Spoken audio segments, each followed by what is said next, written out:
Welcome back, and today we're talking about Higurashi When They Cry, episode 12. So like always, let's just jump into it.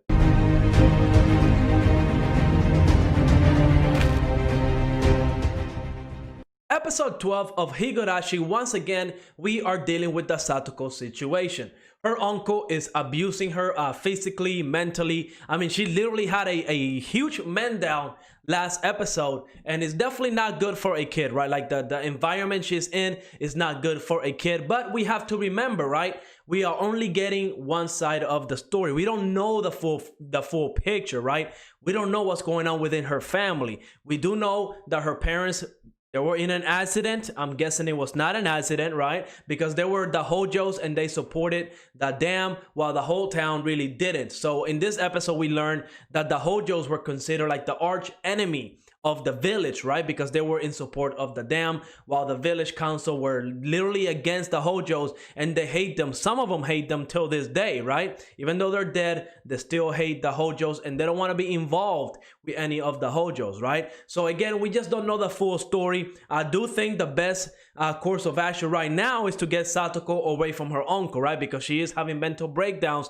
and that's not healthy for a kid. But for all we know, in this anime, Satoko could be literally the diabolical child, right? And she be doing some messed up things, and that's why the uncle is treating her the way she is. We just don't know. We have to wait to get the full story, right? Now, before we jump into the rest of this episode, let me remind you to like and subscribe. It definitely helps the channel out, and of course, I greatly appreciate it. But let's talk about Higurashi When They Cry. And I have to say, this episode to me, it felt a little bit slow. Like, I really want the story to move forward. I definitely want to know more about the mystery of this town, because honestly, it is a little bit confusing, right? We have the whole time travel thing where, you know, big events happen, and next thing we know, the next episode, we're back in time before all the craziness happened, right? The first time, it was with Keiichi and Rina fighting, and I do have to say, when Rina was talking about herself, saying that, you know, she's not that strong, that she's kind of weak, I'm like, yeah, I don't think so. I don't believe you, because you should have seen yourself when you were trying to kill Keiichi and stabbing him like, what was it, like 47 times.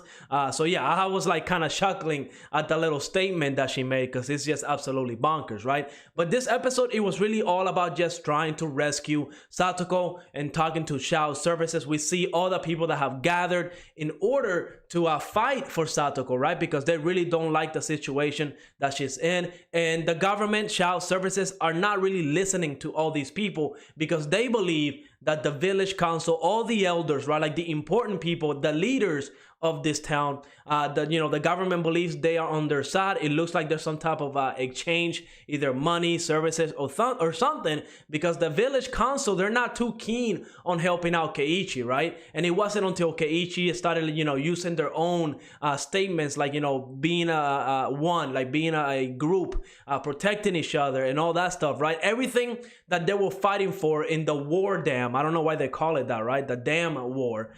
Because it wasn't a war, it was like protesting, right? And they did have that murder case, but it wasn't like a war, at the very least not in my eyes. So when they were talking about that, you know, essentially it's the same thing, right? The whole village came together to go against something that the government was doing that they didn't like, and now it's happening again, right? We see Keiichi is trying to bring everybody, right, like the younger generation, together in order to fight Satoko, and the village council are not helping, right? They're kind of being hypocrites at this point. And you know, Keiichi, with his words and in how strong-willed he is, he was able to change their mind, and that's awesome, right? We see even the detective, I forgot, Oashi, I believe, you know, he was kind of impressed with Keiichi. Heck, even the Yakuza boss, right? Mion and Shion's grandmother, right? I do have to say, Keiichi looked like he was about to throw down with the old lady, right? Like, he was talking like he was about to kill her and make Mion the head of the family. That way, Mion would just decide to order everybody to help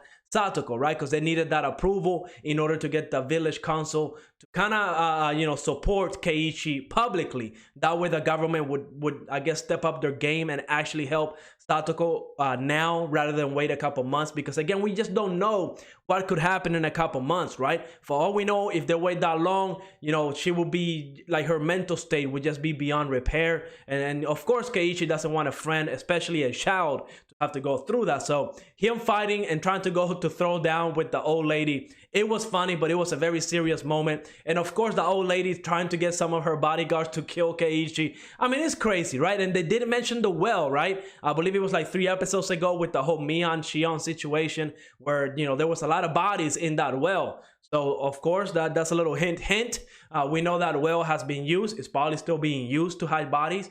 So we're probably gonna see that well later on. But yeah, essentially this episode was once again just all about Satoko and trying to rescue her. And honestly, I feel like this episode, it dragged out a little bit too much. I feel like they should have dedicated half the episode, you know, everything that Keiichi did, and then later on the second half, kind of the aftermath, right? What's the consequences of Keiichi bringing everybody together? Now, I'm sure next episode is going to go down. I'm excited to see what's going to happen now that he has the approval of the village council and heck, even the old lady, right? Because now Keiichi actually has some type of power to go against the government, and the government will have to listen to Keiichi. Now, the last thing I do want to talk about is, of course, Rika. We know Rika, she's more than just a little kid, right? She definitely has something going on. I mean, in episode 2, if you remember, Rika was talking to somebody. The whole town was like in another dimension. And, you know, she was talking about going back in time. It was a little confusing at the time, but now we kind of understand a little bit, right? It seems like it has something to do with the time reset that happens every time there's a big event. And Rika kind of saying to Keiichi that, you know, now she saw the power to change fate. Keiichi is not taking it too seriously, but of course that's because he's ignorant of what's going on. He doesn't know everything that's going on in this town. He doesn't know how this town works. He doesn't know the powers that are being used in this power. We don't even know that, right? Because I am confused. I don't get everything that's going on. But what I do know is that Rika is definitely up to something. She definitely knows a lot. I cannot wait to actually figure all of this stuff out. It's going to be amazing. I hope it pays off. I hope it's not something that doesn't make any sense. I hope it actually pays off. I am looking forward to next episode and see what's going to go down, because I don't think that it's going to be a peaceful thing, right? Remember at the beginning of this little arc, right, in rescuing Satoko, we did see Keiichi attacking the uncle. So that something is going to happen, right? Where we might see Keiichi actually kill somebody. And, you know, the way he was talking to the old lady, he might actually do it to rescue Satoko. So I can't wait to see that. Overall, it was a good episode. I kind of wish it moved a little bit faster, but let me know in the comments what you thought of this episode. And like always, leave a like, subscribe, and I will see you on the next episode.